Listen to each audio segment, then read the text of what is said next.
बन जाते हैं, चारों तरफ से रिश्ते बन जाते हैं, खोए रिश्ते मिल जाते हैं, टूटे रिश्ते जुट जाते हैं। लेकिन जब आपके पास बुरा वक्त आता है, उस समय अपने मित्र, अपने हित रिश्तेदार सबकी पहचान होती है कि आपका अपना कौन है, कौन है आपका अपना। दुख में जो आपका साथ दे, जो आपके कंधे से कंधे मिला करके चले, वही आपका मित्र होता है। सुखी में भले वो साथ न दे, लेकिन दुखी में अगर साथ देता है, वही आपका मित्र, वही आपकी सच्चा सहेली है, आपका सखी है। दुख तो जीवन का साथी है, कभी भूलता नहीं है। आज बोलेंगे कि आप आ जाइए 10 दिन के लिए, देखिए कितने बहाने होते हैं। एक झूठ, एक सच को छुपाने के लिए 100 बातें झूठ बोला जाता है कि हमारे घर एक है, क्योंकि उस समय आप देख नहीं सकते, चल नहीं सकते, कोई जा नहीं सकता। अगर वो झूठ में बोलेगा क्या कि हमारे घर पे कोई आया है, हमारे रिलेशन में ऐसी बात है, हमारे पुत्र का ऐसी बात है, हमारी पुत्री बीमार है, हमारी जेठानी बीमार है, हमारी देवरानी बीमार है, हम 4 दिन बाद आएंगे, 5 दिन बाद आएंगे, होता है ना? बताइए, तो विश्वास किस पे करते हैं? किस पे विश्वास करेंगे बताइए? ठाकुर जी पे। वो आपके दुख में साथी होते हैं क्या? दुख होता है तभी बोलते हैं कि हे राधे कृष्ण, सुख होता है सुबह बोलते हैं हे राधे कृष्ण। वही तो है सहारा, वही तो एक है, उन्हीं का नाम लीजिए। बाकी मोह माया, ये रिश्ते नाते कुछ पल के लिए बने हैं, सुख के साथी हैं, इसको साइड रख करके एक साइड निकाल लीजिए, वही आपके जीवन को कृत्य करेगा। भगवान शंकर जी ने भी ऐसा किया। नर्मदा ने, उनके भाग में बर नहीं था, बर की तलाश उनके पिताश्री करते थे। आज रिश्ते बनते थे, कल रिश्ते टूट जाते थे। नर्मदा को जब ये बात पता चला, चली गई कहां पे? नदी में डूबने के लिए, मृत्यु अपनी प्राप्त लेने के लिए कि ना रहूंगी ना हमको ताना सहना पड़ेगा। पूरे गांव समाज वाले ताना देते थे कि कैसा इसका भाग्य है। स्त्रियों को हमेशा दुख का सामना करना पड़ता है, ये दुख हमेशा पड़ना पड़ता है। कभी जताया गया है कि पुरुष पे कभी दुख पड़ा है? किसी जगह पे उठा के देखिए कि पुरुष का दुख का जाहिर बहुत कम होता है, लेकिन स्त्रियों पे ज्यादा दुख होता है। लेकिन फिर भी अपने गम को छिपा लेती हैं, अपने दुख को जता लेती हैं। कितना हो पीड़ा रहेगा, जता लेती हैं, पति देव के आगे खुश रहती हैं। क्यों? कि हमारे पति देव खुश रहे। अब नर्मदा ने जब जान देने, अपनी प्राण देने, आहुति देने गई, वहां पे सती अनुसुईया उत्पन्न हो जाती हैं, जो आपके रामगोला धाम में इन्हीं पे चल रहा है। ध्यान से सुनिएगा। सती अनुसुईया जी आ जाती हैं रक्षा करने के लिए। आपकी रक्षा करने के लिए गिरधर गोपाल आएंगे, लेकिन सती अनुसुईया उनकी रक्षा करने के लिए नर्मदा के वहां पे आई। बोली कि अरे पुत्री, ये तुम क्या कर रही हो? उन्होंने बोला क्या? मैं अपनी प्राण देने जा रही हूं, क्योंकि हमारे भाग्य में बर नहीं है, लोग हमें जीने नहीं देंगे, ताने मारते हैं। सती अनुसुईया ने बोली क्या? माता ने बोली अरे पुत्री, ऐसा मत सोचो, ऐसा नहीं सोचा जाता है। आपके भाग में बर है कि नहीं है, मैं आपको शक्ति देती हूँ। जब तक आपके हाथ में दीपक जलेगा, भगवान विष्णु जी के पास जाइए और उनसे जाके बोलिए, जिन्होंने आपको रचा, जिन्होंने जन्म दिया, वही आपका इसका निदान करेंगे। संसार में कोई निदान करने वाला नहीं है, केवल भगवान जी निदान करेंगे। अब आशीर्वाद मिला। आशीर्वाद मिलने के बाद सीधे ब्रह्मलोक गई, ब्रह्मलोक से सीधे विष्णु लोक में जाकर के जब आधे में गई, सिंहासन हिलने लगा, इंद्र का सिंहासन हिलने लगा, भगवान जी का पूरा स्वर्ग थरथरा गया। अरे भाई, पृथ्वी लोक से कौन आ गया? कौन इतना शक्तिमान है? अब जब वहां पे पहुंची, पहुंचने के बाद लक्ष्मी जी भगवान जी के चरण में बैठ करके सेवा कर रही थी। अच्छा, कितने लोग अपने पति देव का पांव दबाती हैं? बताइए मेरी माँ, बताइए कितने लोग अपने पति देव के पांव को दबाती हैं? जोर से बोलिए, हाथ उठाइए। हम सबके घर पे खबर करेंगे, कल डायरी जाएगा और नोट होगा और इसमें नामांकन करेंगे कि भाई कितने लोग अपने पति देव को पांव दबाती हैं, सेवा कितने लोग करते हैं, बताइए। आज के समय में क्या होता है, देखिए पति और पत्नी के रिश्ते में दुख और सुख के रिश्ते बनाए गए हैं। कोई जरूरी नहीं है कि पत्नी ही पति को क्या करे, पूरा जीवन तो सेवा करती है, लेकिन पति देव का भी कर्तव्य होता है। अगर पत्नी बीमार है, दुख है, तो उसको एक गिलास जल देवें, उनको सेवा करें, क्योंकि जब तक सुखी है तब तक आपकी है, जब वो दुख हो गई तो आपका भी तो कर्तव्य होता है। मेरी कितने पति देव भी अपनी पत्नी की सेवा करते हैं, बताइए बताइए। सब लोग हैं, इसमें शर्माने की कोई बात नहीं है। ये हमारे पास भी प्रसंग है, मैं भी हूं, गृहस्थ जीवन में भी जीता हूं, आप लोग के साथ मैं भी हूं। बताइए कितने लोग पति और पत्नी के रिश्ते बनाए क्यों हैं? कि एक दूसरे के समझने के लिए, एक दूसरे के दुख और सुख बांटने के लिए। सुख होता है तो पत्नी है, दुख होता है तो आप जब बीमार पड़ते हैं तो पत्नी आपका साथ देती है, आपको एक गिलास जल देती है, आपको गरम जल देती है, आपको 2 रोटी बना के देती है। जब पत्नी बीमार हो जाती है तो पति देव को क्या कर्तव्य होना चाहिए? उनको भी तो कर्तव्य होना चाहिए कि अपने पत्नी का सेवा करें, उनको भी 2 रोटी बनावें, तो 1 गिलास जल देवें, इसमें कोई बुराई नहीं है ना। अर्धनारीश्वर भगवान शंकर जी का आधे हिस्सा देखे हैं, एक फोटो देखिए, भगवान शंकर जी का आधे हिस्सा है अर्धनारीश्वर, आधे स्त्री आधा पुरुष, आधे पार्वती जी हैं आधा शंकर जी हैं। पति पत्नी का रिश्ता क्या है? अर्धनारीश्वर समान है, आधे अंग, आधा आपका है, आधा इनका है। नर्मदा जब पहुंची वहां पे, पहुंचने के बाद भगवान जी से जाके लड़ गई। सच जहां पे है, सत्य है तो लड़ जाइए, किसी से लड़ने में कोई बुराई नहीं है। सत्य का प्रमाण है, सत्य कभी थकता नहीं है। झूठ थक जाएगा लेकिन सत्य नहीं थकेगा। अब नर्मदा वहां पे पहुंची, पहुंचने के बाद भगवान जी से जाके बोले कि आप सृष्टि करता है, संसार को चलाते हैं, संसार को पालन करते हैं, संसार को जितने भी ये मानव है सबको आपने जन्म दिया, स्त्री पुरुष जीव जंतु पेड़ पौधे सबको आपने सींचा, सबके लिए सब कुछ बनाया। आप एक प्रश्न का जवाब दीजिए कि मेरे भाग्य में पति क्यों नहीं है? जब भी मेरा विवाह तय होता है तो रिश्ते टूट जाते हैं, कारण क्या है? भगवान विष्णु जी चुप रह गए। भाई तो प्रश्न तो सही है, सच है। अब लक्ष्मी जी भी चुप रह गई, उन्होंने बोला, प्रश्न कर दिए, आपकी भी जोड़ी है, सबकी जोड़ी बनाया गया। भगवान जी का ब्रह्मा जी का विवाह कैसे हुआ? ब्रह्मा जी का विवाह कोई जानता है? बताइए, ब्रह्मा जी का विवाह कैसे हुआ? उन्होंने अपने पुत्री से विवाह रचा डाला,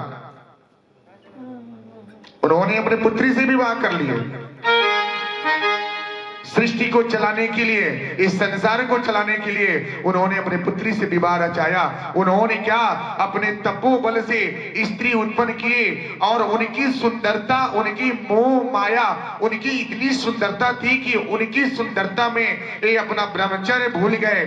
और क्या हुआ, एक बार सरस्वती जी भागती चली गई, भागती भागती उनके नजर से छुपती थी, लेकिन अंत समय में ब्रह्मा जी की नजर से नहीं छुपी और ब्रह्मा जी ने विवाह रची डाला।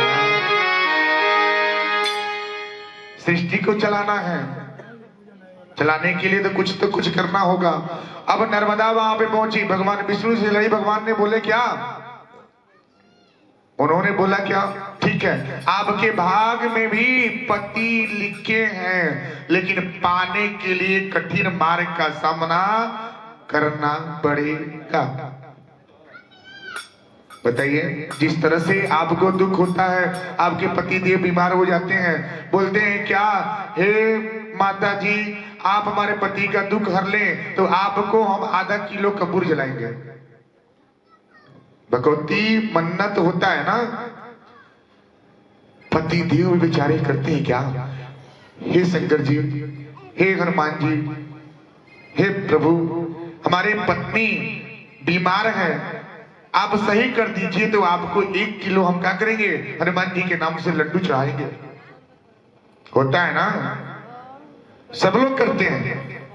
पुत्र बीमार है, पुत्र बीमार है, सबकी कामना हो जाता है। जब कामना सिद्ध हो जाता है तो इसमें बुराई क्या है, थके क्यों है, सच कभी भी सच होता है। नर्मदा ने पाया, उन्होंने बोला कि कल आपका विवाह होगा।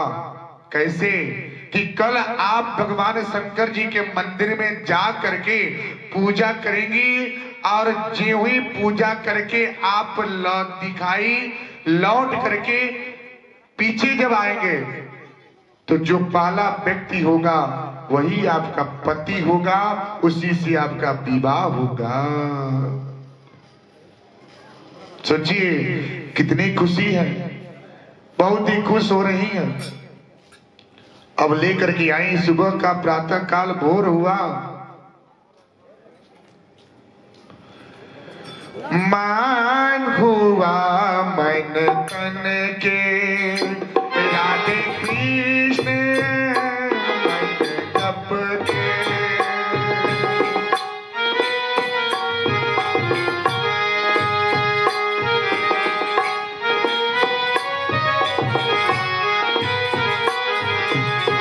जब ये बात कितने खुशी हर से उतर करके आई, प्रातः काल भोर हुआ और जा करके फूल को लुढ़ती हैं, और उन्हें के बाद भगवान शंकर जी के मंदिर में गई, खूब श्रद्धा भाव से पूजन अर्चन किए, क्योंकि उनको पति चाहिए। ज्यों ही पूजा करके वो स्त्री वापस लौट रही हैं, तब तक उनके भाग्य में एक कोढ़ी नजर आ जाता है। सोचिए, एक कोढ़ी नजर आ गया। अब ये साक्षी मान करके थोड़ा सा हिचकिचाहट नहीं, भगवान जी का प्रसाद है, प्रसाद को छोड़ के नहीं जाना चाहिए। ध्यान दीजिएगा, जो प्रसाद को छोड़ करके लक्ष्मी नारायण भगवान जी की प्रसाद छोड़ता है, उसका जन्म गिरगिट का होता है। ये ध्यान दीजिएगा, ये शास्त्र है। जो प्रसाद को परित्याग करके जाता है, आज मैं बता देता हूं, जो ठाकुर जी की प्रसाद अगर त्यागे, श्री सत्यनारायण भगवान जी को प्रसाद को न छुए, उनकी पंचामृत का सेवन न करें, प्रसाद का सेवन न करें, उनका जीवन एक चमगादड़ समझते हैं, जो रात को क्या होते हैं, दिखाई देता है, रात को उड़ते हैं, उनका जन्म प्राप्त होता है। सोचिए, तो ऐसे जीवन को पाने से अच्छा है कि हम जो भी करें पूर्ण करें, अन्यथा न करें। तो अगर जीवन को कृत्य करना है तो पूरी तरह से कार्य की सिद्धि करें। उसके बाद शांति से बना के रखिएगा। आज दूसरे दिन है, थोड़ा सा वक्त लगेगा। भगवान जी की झांकी भी सज रही है, ठाकुर जी आएंगे अभी आपके नगर में। उसके बाद जब उनके बाग में आए, उनसे उन्होंने विवाह रचाया, पूरा जीवन उनके साथ दिए। कितना कष्ट था, वो कोढ़ी के रूप में पति मिले और पति से उन्होंने विवाह रचाया, और रचा करके जीवन जी रही है। बहुत ही दुख दर्द के साथ उनको जिंदगी मिली। एक बार उनको यात्रा करने की जिज्ञासा उत्पन्न होता है, यात्रा पे निकल जाती हैं। तीनों देवियां इनकी परीक्षा लेती हैं, ब्रह्मा विष्णु महेश। तीनों देवों ने इनकी बहुत ही क्या प्रशंसा की थी कि सती ऐसा है, सती ऐसा है, सती के साथ ऐसा उन्होंने प्रशंसा की थी। प्रशंसा जब तीनों देवियों ने सुनी, तीनों देवियों ने प्रशंसा की थी, सुनी, भगवान जी ने सुनाया। उसके बाद क्या हुआ, सुनने के बाद अब परीक्षा लेने के लिए तैयार हो गए, परीक्षा लेने लगे, यात्रा पे निकल गए। रास्ते में खूब अंधकार हो गया, खूब जोरों से हवा चल गई। उनकी पांव तो कोढ़ी से भरा हुआ था, ये थक गई। जिस रास्ते से जा रहे थे उस रास्ते से गिर के नहीं संभाल पाई, बेचारी भूख प्यासे तड़पड़ाई थी। और गिरने के वास्ते एक 12 साल से ऋषि महात्मा तपस्या कर रहे थे और उनके सहारे जाकर के गिर गए। ऋषि महात्मा का ध्यान टूटा, उन्होंने श्रापित कर दिया क्या कि कल का उगता हुआ सूरज आप नहीं देख पाएंगे, क्योंकि मुझे आपने तपस्या से भंग कर दिया। 12 साल का तपस्या मेरा तोड़ा है। नर्मदा ने बहुत हाथ जोड़ करके विनती किए, फिर भी मुनि ने बोला कि ऐसा प्रायश्चित नहीं होगा जब तक पूरा नहीं होगा। उन्होंने बोला क्या, नर्मदा ने अपने सती के बल पे बोले कल का उगता हुआ सूरज हम उगने नहीं देंगे, तुम्हारे पति की मृत्यु कैसे होगी, कैसे मृत्यु होगी। जब ऐसी बात आई तीनों लोक में हाहाकार मच गया, तीनों लोक में हाहाकार मच गया, त्राहिमाम हो गया। देवी देवता सब लोग उतरे, आकर के नर्मदा के सामने झुक गए और बोले क्या सूर्य देवता को छोड़िए नहीं तो प्रलय हो जाएगा। उन्होंने बोला क्या, मेरे पति ही मेरा क्या है, देवता है, मेरे पति नहीं तो कुछ भी नहीं। पति नहीं तो कुछ भी नहीं है, माना कि जीवन कुछ भी नहीं है। नहीं तो कुछ भी नहीं है, माना कि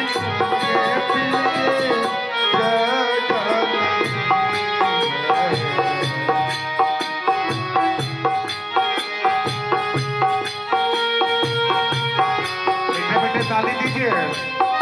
अभी थकिए मत, अभी तो चलते जाना है।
ऐसी विचार जब प्रश्न रख दिए सारी देवताओं ने, उनको बोला क्या आप माते सिर को छोड़ दीजिए, सूर्य को उगने दीजिए, नहीं तो संसार में प्रलय हो जाएगा। उन्होंने बोला प्रलय तो ठीक है, प्रलय हो जाएगा वो चलेगा, लेकिन अपने पति देव का साथ नहीं छोड़ सकती, क्योंकि जब तक ये जीवित नहीं होंगे, क्योंकि अगर मैं छोड़ सूर्योदय होने दे दी तो मेरा पति देव कल का सूरज नहीं दिखेंगे, तो हम सूर्य न उगने देंगे और ना मेरे पति जाएंगे। अब जब ऐसी बात आई तो भगवान जी ने परीक्षा बोले ठीक है, आप एक काम कीजिए, हम सूर्य देवता को आप छोड़िए, हम आपके पति को क्या करेंगे, आपसे जुदा नहीं करेंगे, आपसे जुदा नहीं करेंगे।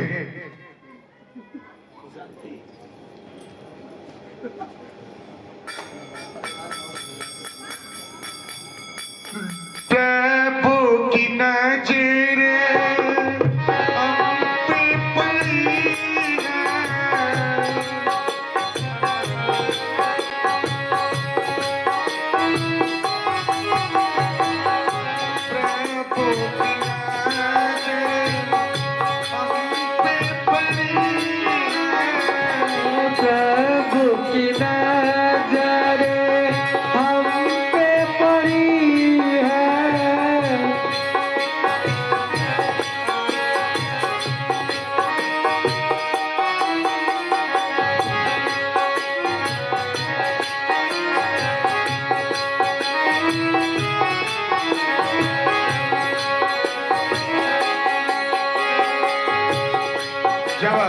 इन्होंने प्रश्न को रख दिए, भगवान जी ने बोले ठीक है, उन्होंने नर्मदा को वचन दे दिए कि आप सूर्य छोड़िए, हम आपके पति देव को बचाएंगे। जब वचन को परिपूर्ण जब इन्होंने ले लिया तब तो उन्होंने सूर्य देवता को छोड़े और पति देव क्या हुए, जब सूर्य की किरण जब इन पे पड़ी तो इनका पूरा जो कोढ़ी का शरीर था वो खत्म हो गया। वो एक राजा थे, क्योंकि उन्होंने परीक्षा ले रखी थी और परीक्षा में नर्मदा क्या उत्तीर्ण हुई और उनको पति के रूप में स्वीकार हुए। तो आप लोग के पास भी परीक्षा की घड़ी आती है, दुख होता है तो घबराइए मत, कभी भी साथ नहीं छोड़ना चाहिए ना। आज के समय में देखिए, आज के समय में क्या है, पति देव, आज का विवाह जो होता है तो पैसे देखा जाता है कि इसके पास धन कितना है, उसका क्या देखा जाता है कि इसका गुण देखा जाता है। लड़की की विवाह होती है तो उसका चरित्र, उसकी संस्कार, उसका खानदान, जाति, बिरादरी सब देखी जाती है। लेकिन अवगुण लड़कों में भी होता है, उनमें भी, लेकिन उनकी अवगुण को ढका जाता है। लेकिन लड़की के पहले जब विवाह करने जाइए तो दिखाई देता है क्या, उस लड़की कितनी पढ़ी है, संस्कार है, कितनी बहन है, माँ बाप क्या करते हैं, पिता कहाँ रहता है, माँ कहाँ की है, क्या उसके गुण कैसे हैं, चरित्र कैसे हैं, कैसे रहते हैं, ये सब देखा जाता है, सब कुछ देखा जाता है। एक विवाह के लिए कितने सारे रिश्ते देखे जाते हैं। सब रिश्ते देखने के बाद जब लड़के की बारी आती है, लड़का क्या सुंदर, सुकाम, सुशील, ये तीनों होना चाहिए। लड़की वाले, लड़का वाले तीन गुण देखते हैं क्या, इसके अंदर सुंदर है, सुकांत है, सुशील है, सब कुछ देखा जाता है। धनवान कितना है, उसके पास खेती कितनी है, जायदाद कितना है, कितने भूमि का मालिक है, कितना रुपया कमाता है, कितने इसके पास कमाई है, ये सब देखा जाता है, सब कुछ देखा जाता है।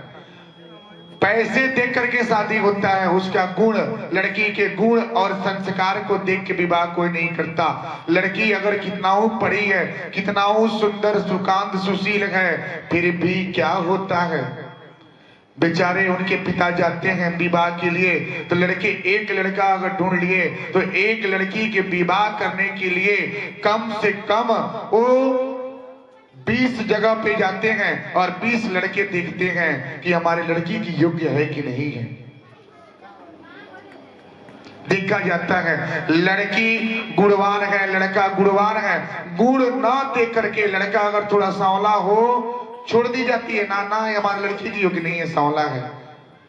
भले वो धन कमाता हो, ठीक है, धनवान होना चाहिए, गुणवान नहीं होना चाहिए। आज के जमाने में ऐसा देखा जाता है, आपके पास कितना हो अवगुण है, लेकिन धन है तो सब अवगुण छुप जाता है। ऐसा होता है ना? हम आपसे भी पूछते हैं, ऐसा होता है ना कि सारी बुराइयों को ढक देता है क्या? धन।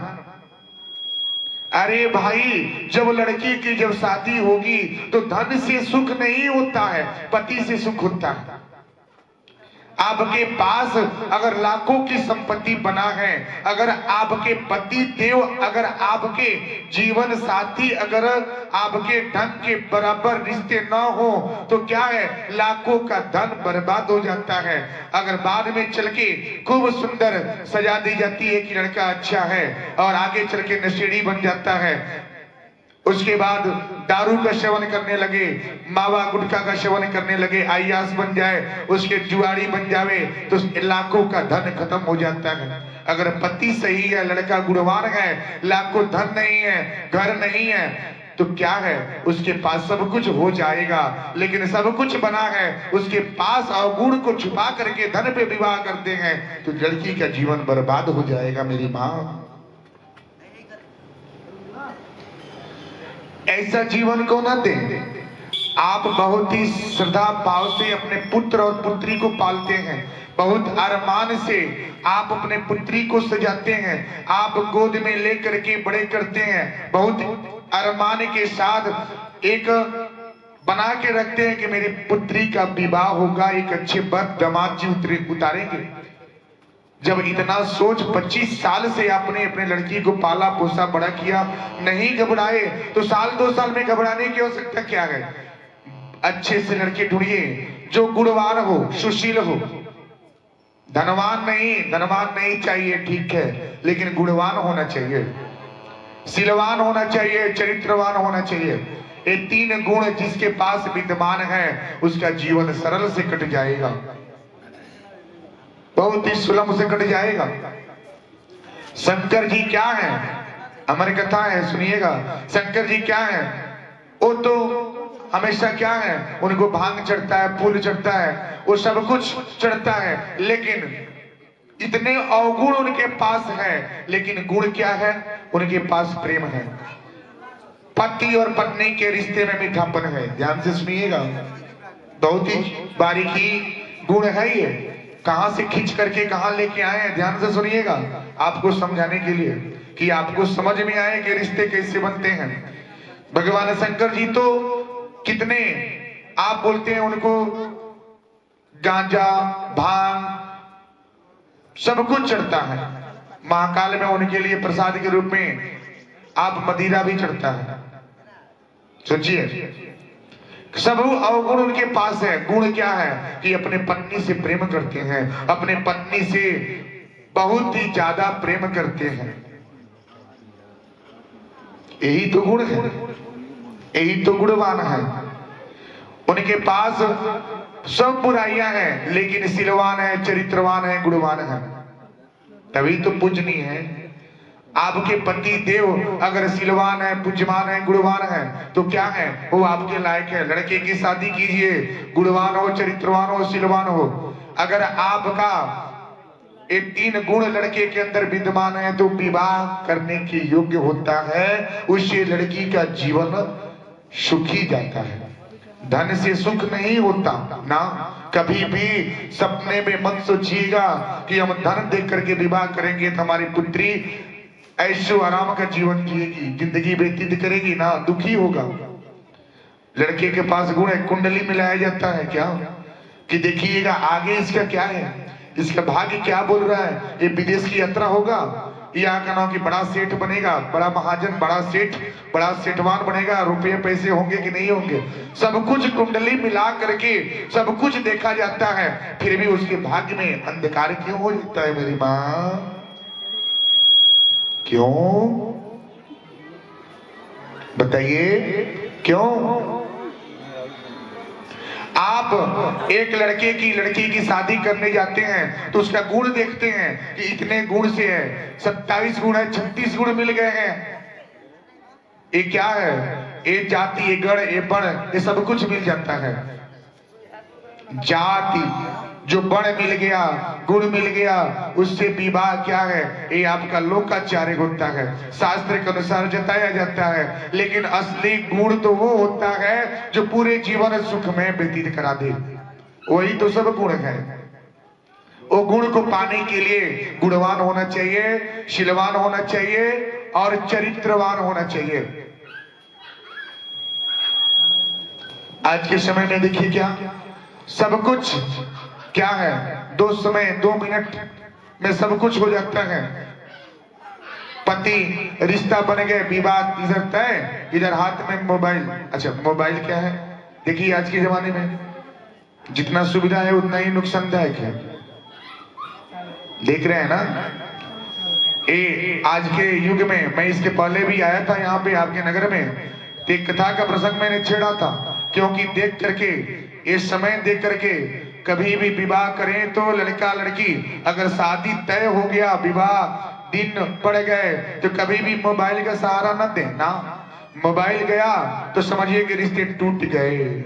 रिश्ते जुड़ने से पहले, अरे भाई जुड़ने से पहले ये क्या होते हैं, सोचिए टूट जाते हैं। तो टूटने ना दें, जब तक आप उनके आंगन तक नहीं पहुंचे तब तक ए शौक से मोबाइल हाथ में देना भूल जाइए, इससे जीवन खराब हो जाता है। और क्या होता है, एक जीवन, एक प्रेम प्रसंग जो है ये बिगड़ जाता है। आधुनिक युग में प्रेम प्रसंग क्या है, वो जीवन को अंधकार कर दिया है। 2 शब्द, मीठे शब्द बोलिए। कॉलेज पढ़ते हैं बच्चे, एक लड़का और लड़की कॉलेज पढ़ने गया, पढ़ते हैं, वहां पे ये क्या होता है, प्रेम प्रसंग आ गया। प्रेम प्रसंग से क्या होता है, मोबाइल हाथ में गए, नंबर आया, बातचीत होना शुरू, उसके बाद सब एजुकेशन, शिक्षा सब बेकार हो गया, खत्म, वहीं पे खत्म हो जाता है। अब लग जाता है क्या, प्रेम। अब उसके सिवा दूसरा कुछ नहीं है, कुछ नहीं है। मीठे मीठे बातों से उसको क्या करा जाता है, बहला लिया जाता है, और उसका जीवन एक चिंगम देखेंगे, चिंगम, चिंगम कैसा होता है, चिंगम का रस उसको जिस तरह से निचोड़ ली जाती है और निचोड़ने के बाद उसको थूक दी जाती है, क्योंकि इसका रस खत्म हो गया है। उसी तरह से आपका जीवन को वो क्या है, निचोड़ लेता है। जब रस खत्म तो आपका जीवन अंधकार हो जाता है। तो विवाह होने से पहले मोबाइल हाथ में नहीं आना चाहिए। ये रिश्ते सीमित रखिए, तब जाके सुखमय रिश्ते बनते हैं। श्रीमद् भागवत गीता का ज्ञान ये क्या है, लोकाचार्य की ज्ञान है, समझाने के लिए बता रहे हैं। जो भी माताएं, जो भी बहनें हैं, इसको ध्यान से सुनिएगा। प्रेम प्रसंग जो है ये आधुनिक युग के लिए ये क्या है, काल है, नुकसान। ये रिश्ते बनने से पहले टूट जाते हैं। शादी है, 4 महीने मोबाइल हाथ में आया, आज ही से बात होना शुरू हो गया, क्या खाए क्या पिए, कैसे हैं मम्मी पापा, हमारे ससुर जी कैसे हैं, हमारी सास कैसी है। रिश्ते बने नहीं, सिंदूरदान हुआ नहीं, सास ससुर का रिश्ता लग गया। देखिए कितना बड़ा संस्कार है। हमारे मम्मी पापा कैसे हैं, हमारे देवरानी कैसी है, कैसे हैं, अभी कुछ हुआ नहीं, कार्ड बटा नहीं, रिश्ते हुए नहीं, और इधर क्या हुआ, सब रिश्ते जुट गए। वही दिन, एक दिन ऐसा समय आता है कि जब लड़का और लड़की में बात करते करते जब कोई आपस में ऐसे शब्द मुंह से निकल जाता है तो रिश्ता क्या होता है, टूट जाता है। और आप जो लाखों रुपए करके आपने जो पूरी तैयारी करके रखी है वो सब डूब जाता है।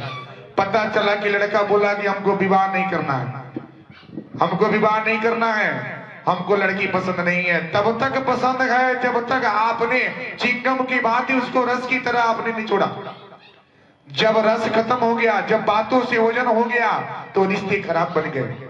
तो सोचिए वहां तक जाते जाते रिश्ते बनने से पहले टूट गए। मेरी माँ, मेरी बहनों, मेरी बात सुनो, ध्यान से सुनिएगा।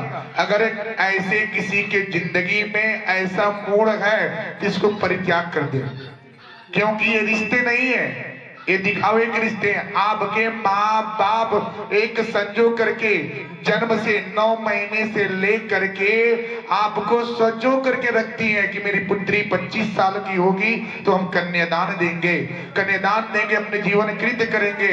आप उनकी सपना को पूरा करें, उनके सपना को सकारें जिन्होंने 25 साल आपको पाला पोसा बड़ा किया, उनके सपनों को टूटने न दें, बहके नहीं, अपने आप को संभाले।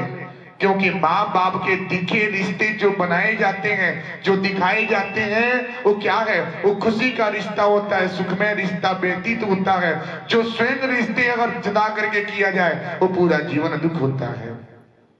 सोचिए, तो ऐसे रिश्ते को परित्याग कर दिया। अब भगवान जी अपने ऐसे ही किए, भगवान शंकर